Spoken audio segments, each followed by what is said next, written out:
Bonjour, alors je reviens aujourd'hui pour un podcast blabla qui sera dans la même veine que le dernier. Donc si jamais vous avez aimé, vous pouvez rester, sinon ça ne sert pas à grand chose. On abordera deux thèmes principaux, le premier ça va être le CAP et le second ça va être les achats en couture.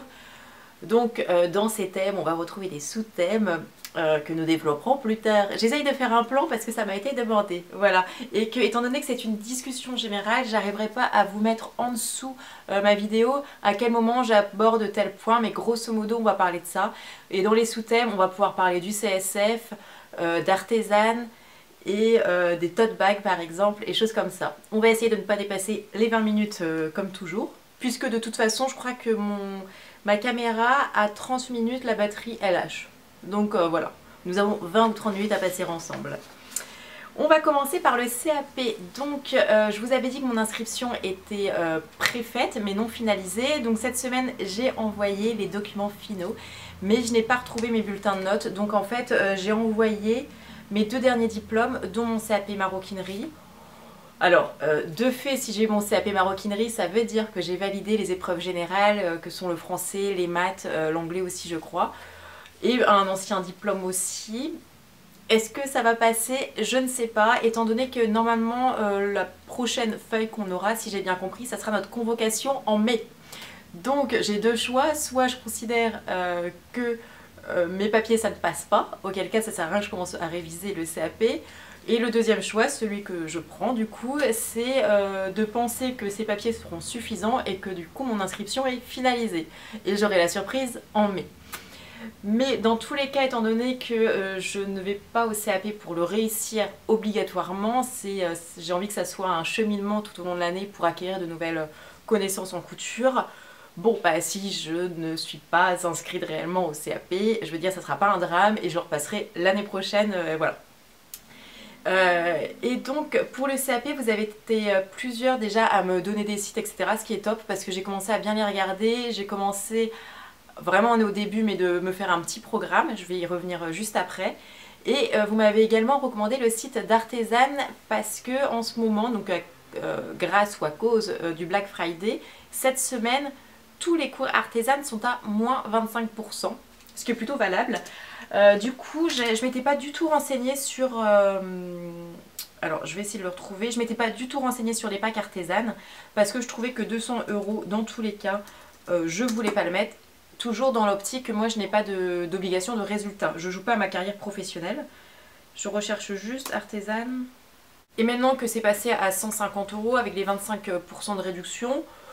Par curiosité, j'ai été jeter un œil, mais pareil, 150 € pour moi, pour cet objectif-là, ça reste trop cher. Mais j'ai quand même été voir l'intérieur du descriptif. Je vous le lis donc en CAP module 1, on a décodé les informations techniques de base. Module 2, prendre des mesures et adapter un buste de base. 3, lire les documents techniques.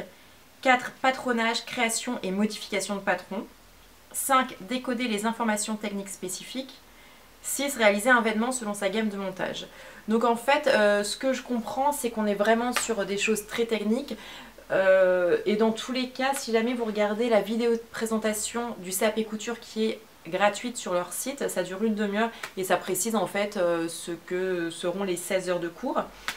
Au final, là pour 16 heures de cours que vous pouvez regarder plusieurs fois et donc ça fait moins de 10 € l'heure de cours, c'est pas déconnant, mais pour moi ça sera pas nécessaire ou en tout cas obligatoire pour plusieurs raisons. La première c'est que ça reste toujours une somme élevée et que je préfère mettre cette somme dans des patrons de couture qui me paraissent intéressants par rapport aux points techniques, parce que 150 € on peut quand même en avoir des patrons de couture. Et ensuite là ça nous montre des points, c'est même pas des points techniques, je dirais plus c'est comment comprendre les documents techniques qu'on va vous fournir au CAP, comprendre leur langage et du coup être capable de faire ce qu'on nous demande. Et ayant passé un CAP maroquinerie il y a 2 ans, en fait je me suis rendu compte qu'on parlait en gros le même langage avec ce CAP couture. Je vais vous montrer, ça c'était un porte-chéquier que j'avais réalisé, ça c'était un CAP blanc, donc on nous fournit évidemment la matière. on fait bien attention d'avoir 2 couleurs contrastantes, histoire qu'on voit bien si jamais on a fait des boulettes, parce que c'est le but. Enfin, c'est pas le but de voir les boulettes, mais c'est parce qu'il ne faut pas refaire. Mais c'est le but de les repérer assez facilement pour la personne qui corrige. Et donc, on nous fournit une feuille comme ça.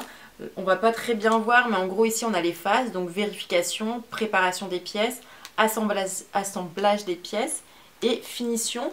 Ensuite, vous avez la colonne opération, où vous avez tout ce que vous devez faire. Alors, selon un vocabulaire particulier, il est vrai. Mais j'imagine qu'il y a des livres qui vous préparent à ça, pour ce vocabulaire. Ici, ça ne vous donnera rien parce que c'est de la maroquinerie, mais ensuite, vous avez les explications.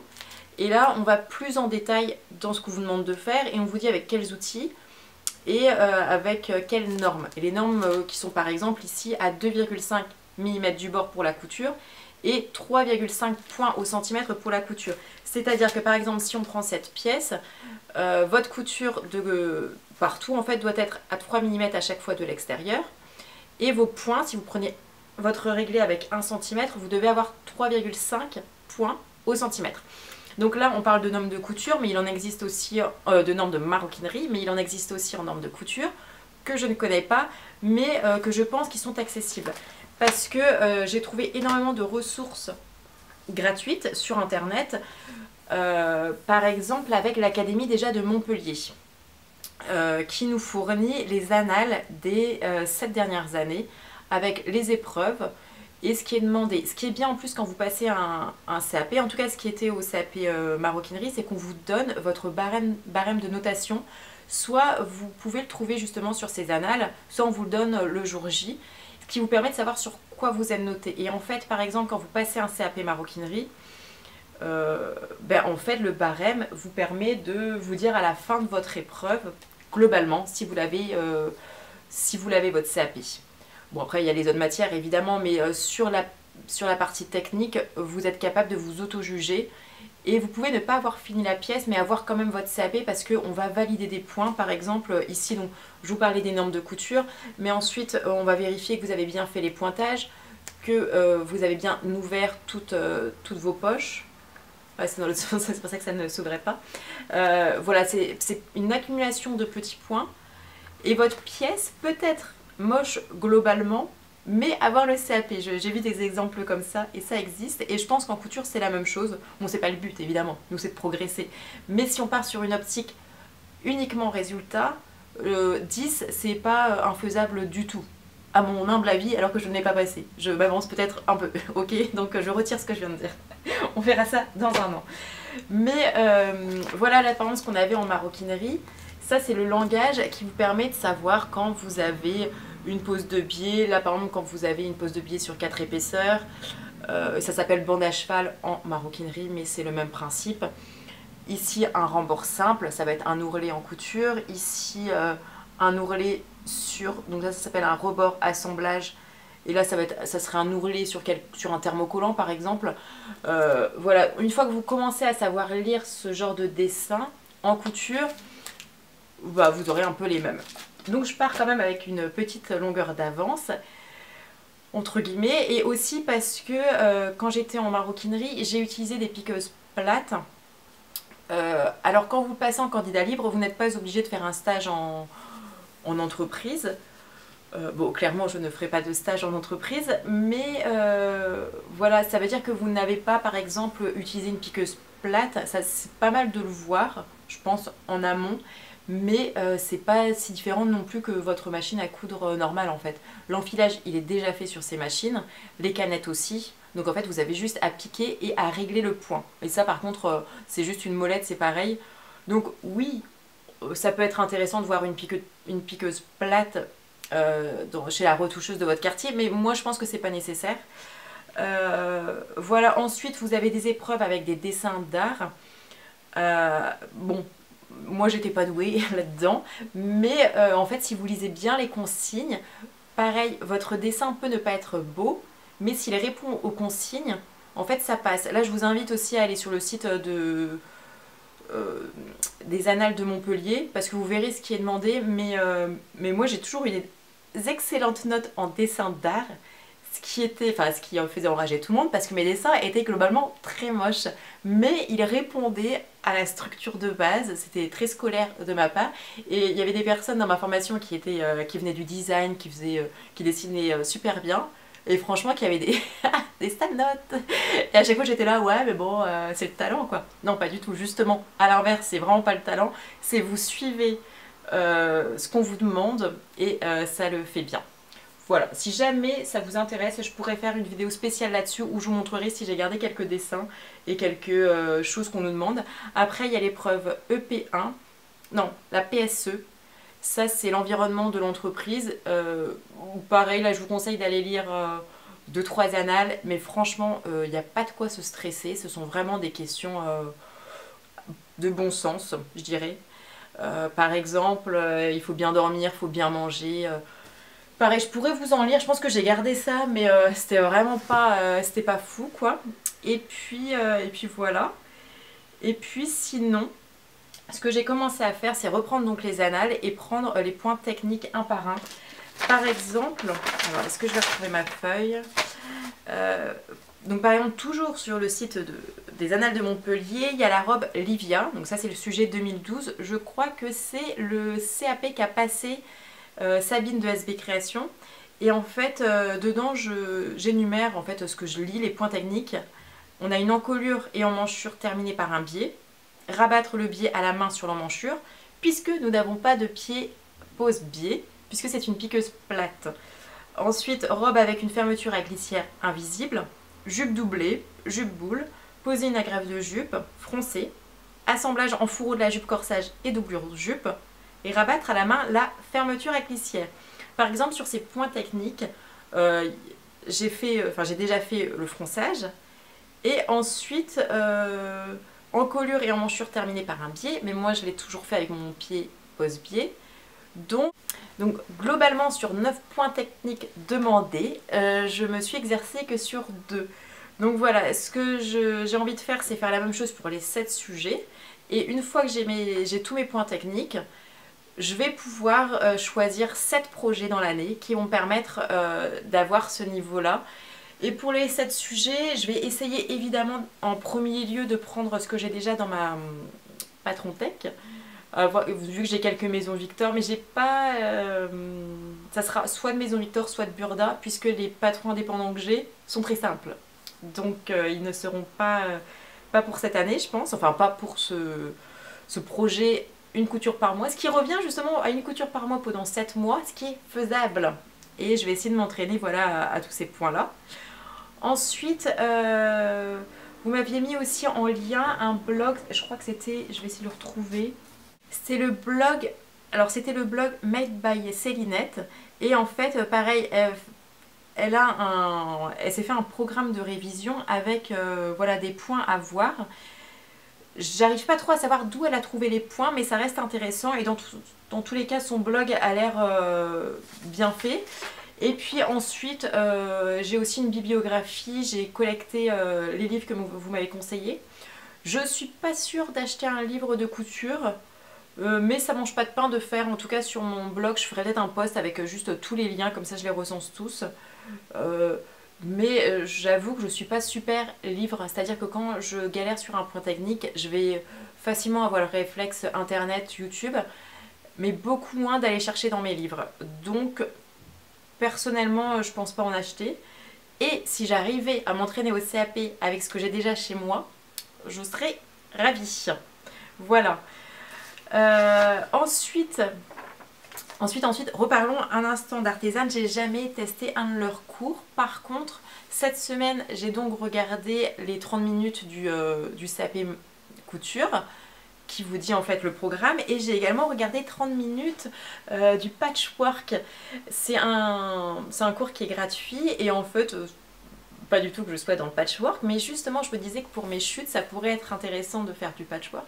Et au final, la vidéo m'a assez vite stoppée là-dessus, dans le sens où la personne qui présente préconise d'acheter des tissus à patchwork, 100% coton, et de bonne qualité. Et en fait, à la différence du coup de la couture où vous lavez votre tissu en amont, là vous lavez votre tissu après avoir fini votre projet et c'est justement la qualité du tissu qui va faire qu'en fait vous n'aurez pas un tissu qui va rétrécir au lavage. Et donc voilà, j'ai un peu avorté l'idée de faire de mes chutes des plaids. Mais en tout cas, la vidéo pardon, était assez intéressante. Je vous la conseille. Alors au début, je trouve ça assez étonnant. Parce qu'en fait, elles sont deux femmes à l'écran. Une qui présente et l'autre qui écoute. Et la personne qui écoute, on se demande un peu ce qu'elle fait là, si elle a choisi d'être là ou pas. C'est assez dérangeant, je trouve, à regarder. Elle a pas l'air super happy, elle sourit jamais. Bon.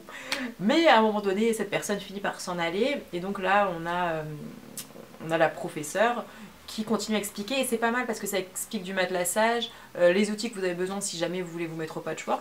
Je trouvais ça assez intéressant. En revanche, je ne pense pas du coup que je me mettrai au patchwork étant donné que j'ai déjà assez à faire avec la couture et que je n'y arrive déjà pas. Donc, enfin au niveau du temps. Donc du coup, mais bon, c'était intéressant. Et puis voilà pour artisane. Donc peut-être que je regarderai quand même les cours qui sont proposés, vu qu'il y a des cours avec des patrons de couture. Par exemple, pourquoi pas une veste de costard.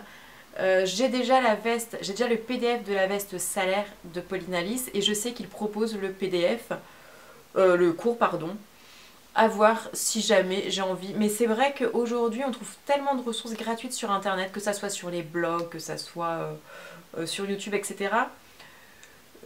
Que je doute un petit peu de la pertinence des fois de payer pour un cours et en même temps je comprends totalement leur concept et je le trouve très bien. C'est juste d'un point de vue personnel, mais pourquoi pas, je suis pas contre non plus. J'ai pas trop d'avis sur la question. J'y réfléchis et je zigzague d'eau en eau pour savoir si on est pour ou pas pour les cours payants. Mais ma foi, ça se défend quand même. Voilà. Alors, maintenant, on va passer au moment achat de la vidéo. Donc, en fait, cette semaine, il y avait la braderie Louis-Antoinette sur Internet. C'était à 20 h mercredi. C'est très précis, cette histoire. Et donc, je me connecte, je sais pas, vers 21 h. Et là, je trouve donc 2 kits et quelques tissus qui me conviennent. Je les mets dans mon panier.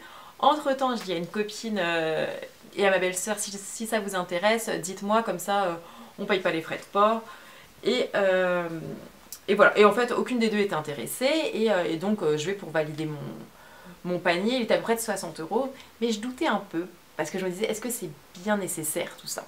Et donc j'en parle à ma copine qui me dit non mais Carole, fais la méthode bisous. Méthode qui m'était alors inconnue, je ne sais pas si vous connaissez. Alors la méthode bisous, je suis partie chercher et le B c'est comme besoin. À quel besoin cet achat correspond-il? I comme immédiat, dois-je l'acheter immédiatement? S comme semblable, n'ai-je pas déjà quelque chose de semblable? O comme origine, quelle est l'origine de ce produit? U comme utile, cet objet me sera-t-il vraiment utile? À toutes ces questions, mon achat de ce jour-là criait non, non, on n'achète pas, t'as déjà tout ce qu'il faut à la maison, qu'est-ce que tu fais? Arrête! Sauf que je n'écoute pas cette petite voix et je me dis je m'en fous, on est presque à Noël, je veux me faire grave plaisir et puis basta. Donc je vais pour valider ma commande et là, le drame de l'internet me dit que dans ma commande il y a déjà 3 articles qui ont été vraiment vendus en fait. C'est-à-dire que normalement quand vous allez sur un site internet, pendant que vous avez votre panier d'ouvert, on va dire entre 10 et 15 minutes, vous avez votre commande qui vous est réservée. Et là, ça n'a pas été le cas, je pense, parce que c'est un petit site, une petite structure et que du coup c'est au premier payé, premier servi. Et du coup, je me suis dit, bon, c'est le destin qui te dit de ne pas acheter. Et en fait, je suis ravie de ne pas avoir acheté. Et dans cette lancée, je me suis dit, essayons de ne rien acheter. Et d'essayer de voir si le bisou, ça peut marcher. Alors là, on va rentrer dans un truc où j'ai plein de trucs à vous dire sur les achats. Donc ça va faire n'importe quoi. Mais par exemple, au CSF, quand j'y avais été il y a 3 ou 4 ans, j'avais acheté, on ne me juge pas, du tissu comme ça là. Donc du tissu à paillettes. En fait, je sais pas exactement ce que je voulais en faire à l'époque. Mais je sais pas. avec ceci là pareil et avec du tissu, enfin du papier qui vous permet d'avoir de la colle des deux côtés et donc de transformer n'importe quel tissu en thermocollant. Ça par contre c'est pas mal, je vous le conseille. Et donc ce tissu a moisi pendant des années chez moi. Jusqu'à tout à l'heure où je me suis dit il faut vraiment que j'en fasse quelque chose. Donc j'avais déjà l'idée, mais rien n'était fait. Ce que j'ai fait c'est que j'ai thermocollé deux côtés. Voilà c'est mal fait mais, mais quand on fait les ronds après je les repasse et ça passe. Et en fait j'en ai découpé plein de petits trucs comme ça.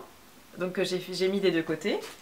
Ça sert à quoi vous allez me demander? Eh ben à me faire des boules de Noël.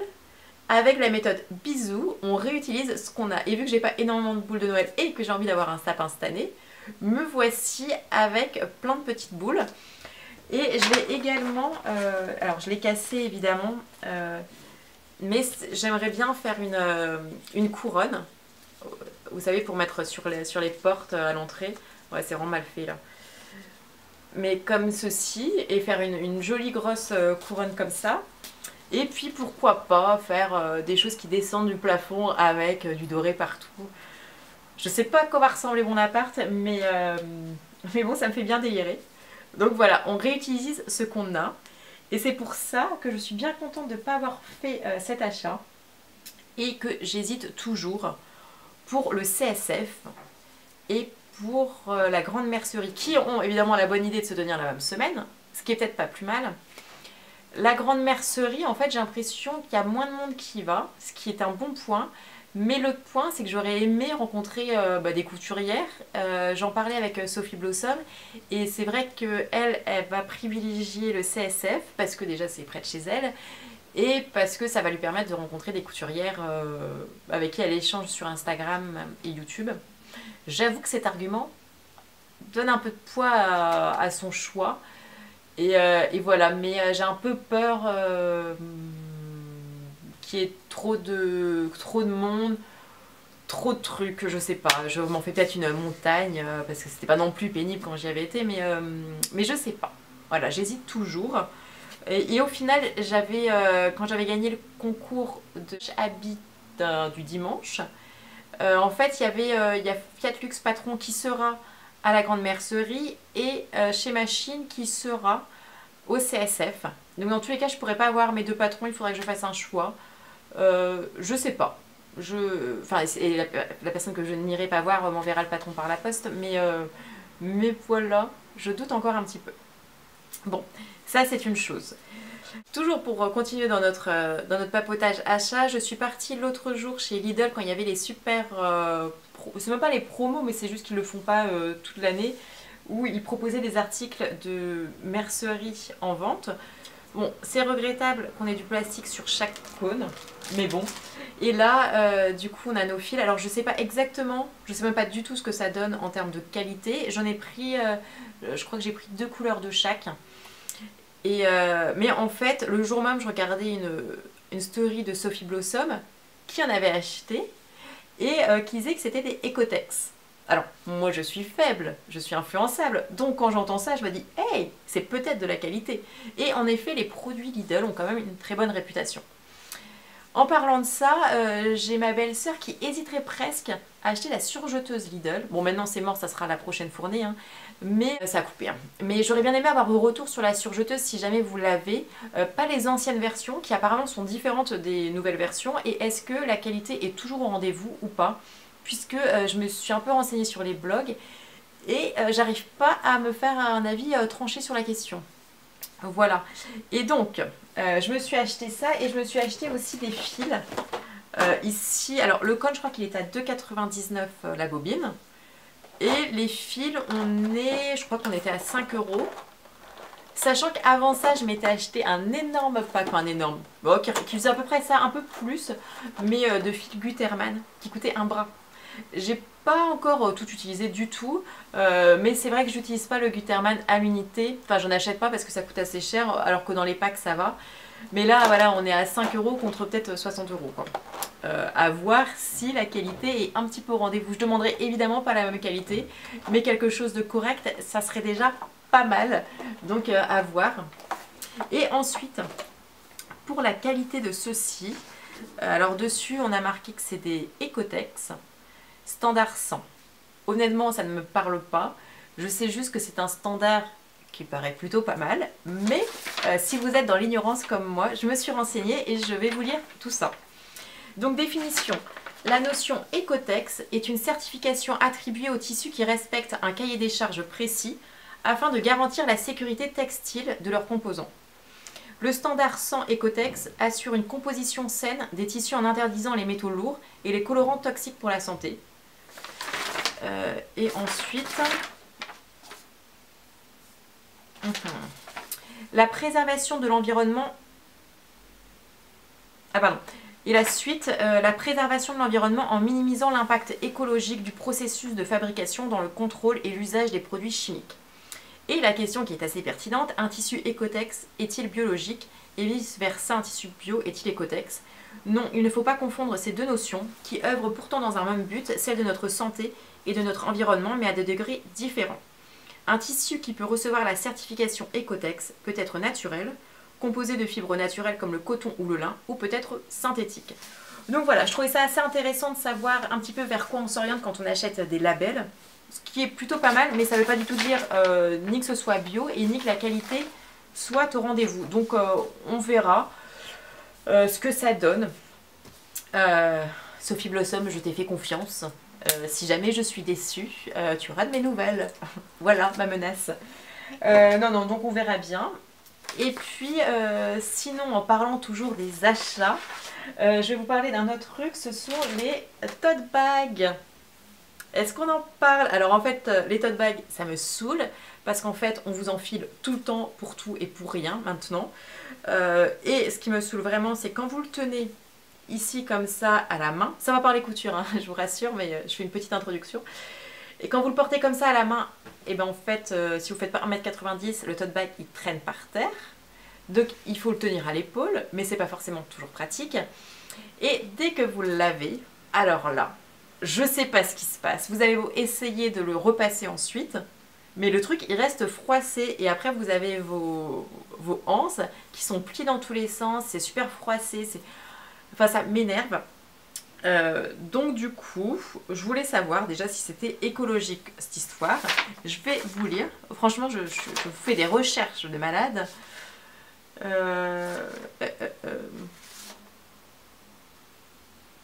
Ok, are you ready? Donc, tote bag. Le terme vient de l'anglais to tote, signifiant trimballer. C'est assez mignon comme histoire. Et que l'objet était utilisé par les postiers britanniques au début du siècle dernier. Dans les années 2000, les supermarchés de Berlin utilisent des sacs en toile pour emballer les produits. Des créateurs s'emparent du concept, jusqu'à en faire aujourd'hui un accessoire de mode, puis un objet communément présent dans les musées, les associations et non plus seulement les boutiques de mode. Le rapport en arrive à la conclusion qu'un sac en coton biologique doit être réutilisé au moins 149 fois pour avoir un impact positif au regard d'un critère, celui du changement climatique. Lorsque l'on tient compte des autres critères retenus par l'agence, donc la toxicité pour les humains, la diminution de l'ozone, les matières particulières, ce nombre passe à 20 000. Et pour les sacs en coton conventionnels, l'étude note que 52 réutilisations sont nécessaires pour contribuer à lutter contre le changement climatique.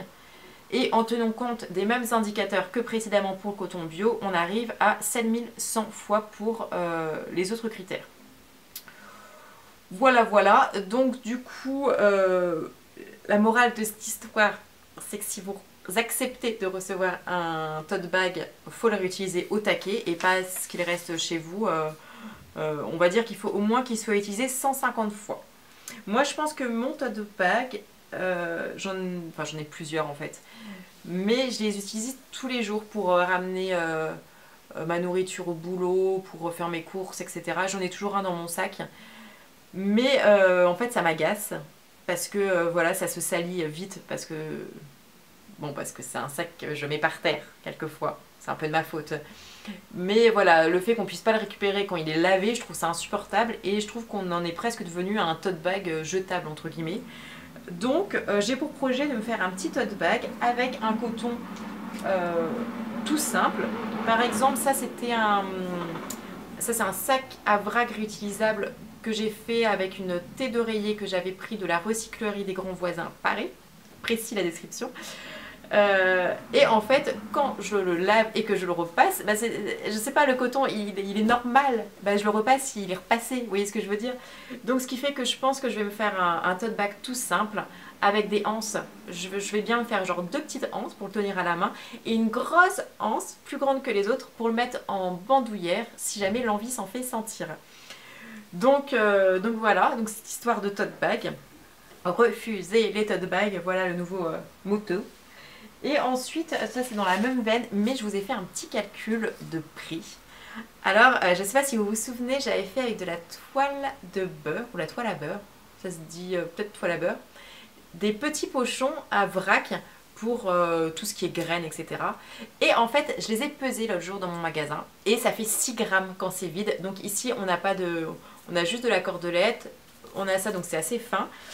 Parce que j'ai mis, par exemple sur d'autres plus gros, j'ai mis un peu de décoration. Là par exemple j'ai mis une perle, alors ça paraît rien, mais c'est toujours peut-être 10-15 grammes de plus.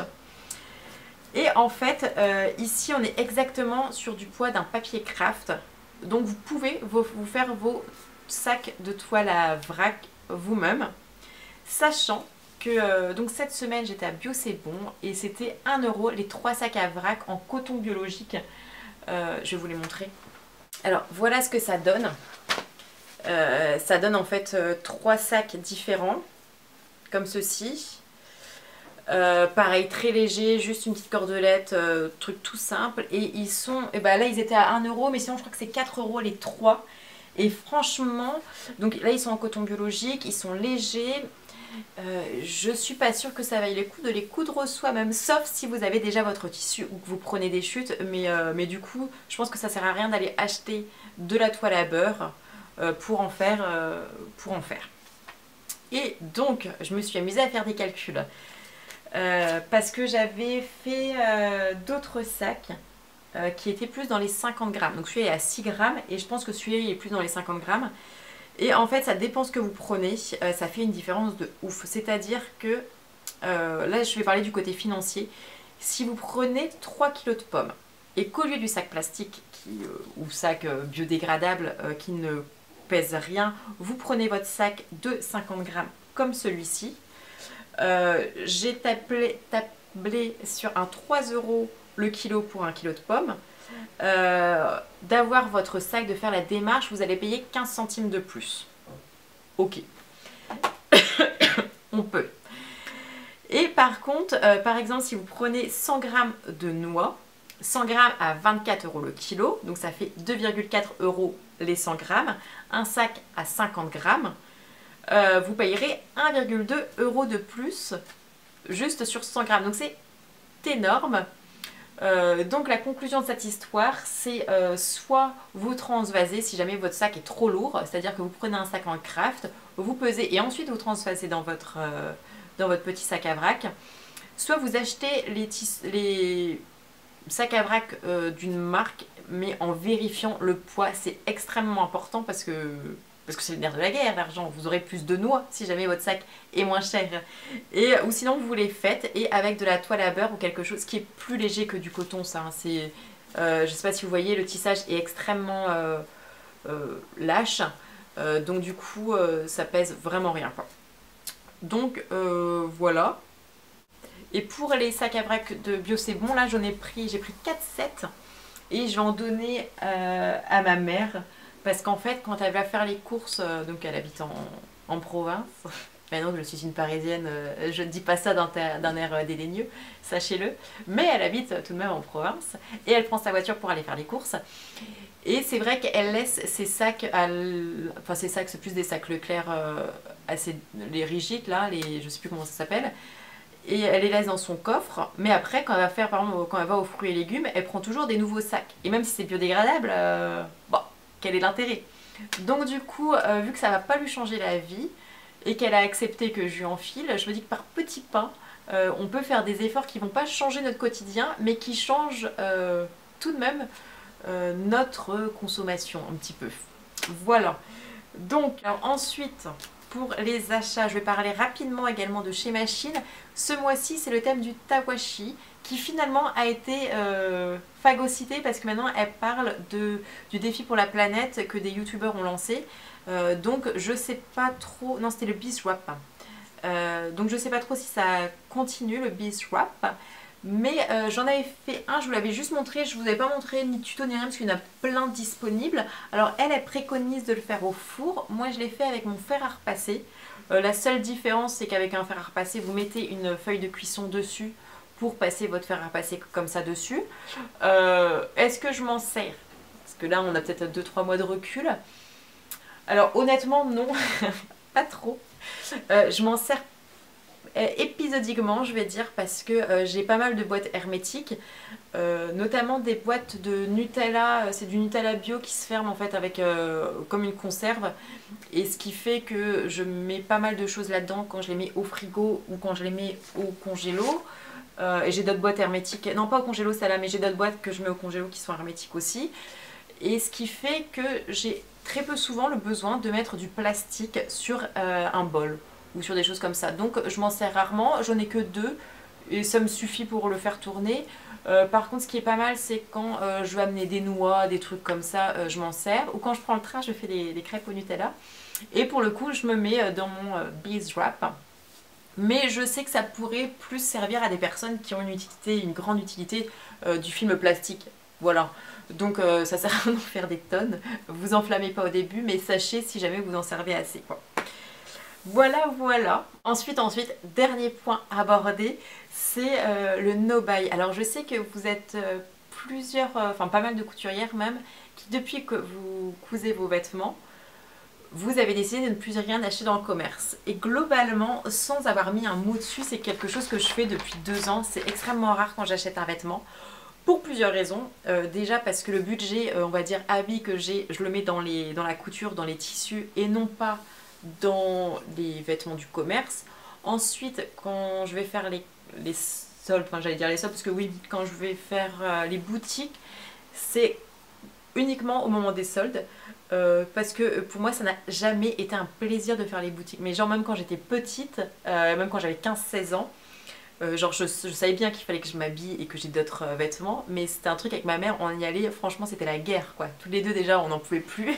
Et ensuite on arrive là-bas, moi ça me saoule parce que si on est en hiver, faut enlever tous ses vêtements, faut les remettre, il y a des capuches, il y a des chaussettes, il y a tout ça, on a un air blafard dans la cabine d'essayage. En plus si jamais vous êtes en été, bah dans ce cas là il fait super chaud, vous avez envie de profiter et pas d'être dans un centre commercial. Donc voilà, les boutiques je sais jamais quand les faire, il n'y a que quand je suis en vacances que je trouve ça assez agréable, mais globalement pour les fringues c'est quelque chose qui me saoule d'essayer en fait. Et puis après il faut trouver votre bonne taille, puis ça dépend des marques, etc. Donc ça fait 2 ans que j'achète plus de vêtements, j'en ai acheté quelques-uns, j'ai acheté notamment un jean et un short Levi's d'occasion. J'ai acheté, alors tout ce qui est chaussettes, collants, étant donné que je ne tricote pas, j'ai envie de vous dire, et que je n'ai pas envie de me mettre à ce loisir. Pourtant j'adorerais avoir une pure écharpe toute joliment tricotée, ou des chaussettes, ou un plaid, ou ce que vous voulez. Sauf qu'en fait à un moment donné il faut arrêter de s'éparpiller. J'ai déjà la couture, la maroquinerie, la cuisine j'aime bien, genre j'ai plus le temps, je peux plus le réduire pour ces activités, c'est pas possible. Donc du coup je ne me mettrai pas au tricot. Mais voilà, je me suis acheté aussi un pull là récemment tout tricoté parce que j'ai besoin d'avoir chaud. Et j'ai acheté quelque chose, parce que souvent c'est ça la limite, nous en tant que couturière, c'est qu'on n'achète pas quelque chose que l'on pourrait se faire. Mais j'ai fait une exception à cette règle. Je ne sais pas si vous connaissez cette marque, enfin si, je suis sûre que vous connaissez, mais je ne sais pas si vous allez reconnaître le logo. Et c'est... Hop hop! Quelqu'un le reconnaîtra-t-il? Hier j'ai clairement craqué avec le Black Friday. Je suis partie chez Damar et je me suis acheté 2 t-shirts comme ça et un pyjama Damar. Plus sexy, tu meurs. Non, et encore que je suis mauvaise langue parce que ce haut là je le trouve vraiment bien. Donc je l'ai acheté en noir et en gris. Et s'il avait été en blanc, je l'aurais pris en blanc en fait, tout simplement. Parce que je trouve qu'il est tout simple, il est bien et il est thermolactile niveau 3. Il y a 5 niveaux chez Damar de chaleur et la 5 c'est quand vous allez en Sibérie. La 4 c'est quand vous allez quoi, bien haut, et la 3 normalement c'est en France. Parce que j'ai quand même demandé au mec, enfin au vendeur, si jamais je pouvais prendre le 5, et il me dit mais vous partez où? Ah bah nulle part. Ah non non non, moi je reste ici mais j'ai besoin d'avoir chaud. Et il m'a dit qu'en fait si jamais je portais ça de temps en temps, j'allais être malade, des fois où je ne le portais pas. Parce qu'il y a comme de la mousse et tout ça, enfin c'était un peu trop. J'ai fini par accepter qu'il voulait pas que j'ai chaud. Mais du coup, c'est une fabrication française. Et donc vous avez les 3 petits points. Je crois pas que ça soit bio. Mais c'est plutôt pas mal. Mais à part ça, sinon, je suis quand même dans un no-buy général. Et notamment avec tout ce qui est en ce moment, justement, avec ce que je vous disais, avec le YouTube, etc., où on vous dit de faire des petits gestes. Et bien, je suis très contente que la méthode bisou se soit appliquée. Et j'essaye de l'appliquer dans les autres choses, dans mes décorations de Noël, dans les cadeaux. C'est le truc le plus délicat. Alors moi, je ne serais pas contre qu'on m'offre des choses d'occasion. J'ai déjà dit à mes parents. Mais c'est une culture entre guillemets. Quand j'avais habité 1 an et demi en Irlande, et en fait à chaque coin de rue, vous avez des... Chaque coin de rue, j'exagère, mais vraiment à peine, parce que dans ma rue, bon, qui était assez grande, enfin assez grande, non même pas, elle n'était pas follement grande, mais il y avait quand même 5 second hand shop. C'est-à-dire que là, vous allez dedans, et c'est pas comme en France où on va plus avoir Emmaüs ou la ressourcerie, où vous vous dites est-ce que j'ai le droit de rentrer? Alors, juste pour être clair sur Emmaüs et la recyclerie, mais d'autres choses dans le même style, en fait, les vêtements qui sont proposés ne sont pas pour les plus démunis. En fait, ils le sont parce qu'ils peuvent venir là et que c'est pas cher, mais ils le sont globalement pour tout le monde, et ce sont les fonds récoltés qui vont servir aux plus démunis et qui vont être reversés ensuite. Donc, n'ayez pas peur de pousser la porte d'un Emmaüs et de prendre des vêtements là-bas. Enfin, c'est pas... voilà. Mais... moi j'y vais pas. Par contre j'ai déjà été à la recyclerie cette année. Je vous avais dit j'avais acheté des chaussures, mais par contre pour ce qui est l'événement, c'est pas sexy quoi. Enfin déjà l'odeur globale sent pas bon. Voilà. Sauf qu'en Irlande, quand vous allez dans un second hand shop, donc un magasin de seconde main, et ben en fait vous avez des portants qui sont rangés par taille. Tout a été relavé en magasin. Donc évidemment on vous demande de les amener propres, mais en France on vous demande de les amener propres. Et je sais pas par contre s'ils sont relavés, je pourrais pas vous certifier qu'ils le sont pas ou qu'ils le sont. Mais par contre en Irlande tout est lavé, ça sent bon, c'est bien repassé, c'est joli, c'est un vrai magasin en fait. Sauf que les articles, il y a même certains articles qui ont encore l'étiquette, enfin comme en France. Tout ça pour vous dire que dans cette année et demie en Irlande, j'ai chopé ce goût de la réutilisation. Et j'avais passé un semestre en Allemagne juste avant, et pareil, ils ont un peu cette logique. En plus, eux, à côté de ça, ils réutilisent les bouteilles consignées, etc.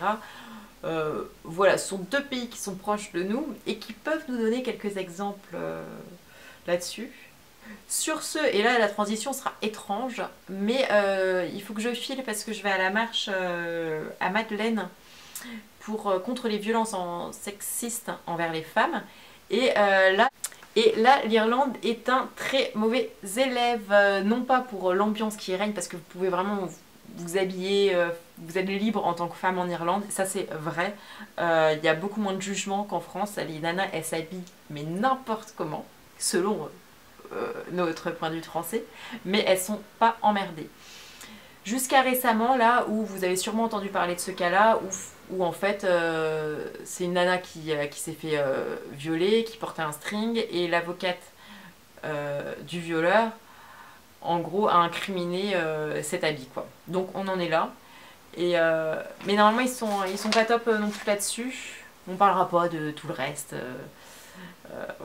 Entre la femme, la religion là-bas, mais même en France on a quelques soucis à régler, donc je pense que c'est important d'y aller. Donc je vous laisse et je vous souhaite un bon dimanche, un bon samedi, un bon week-end quoi.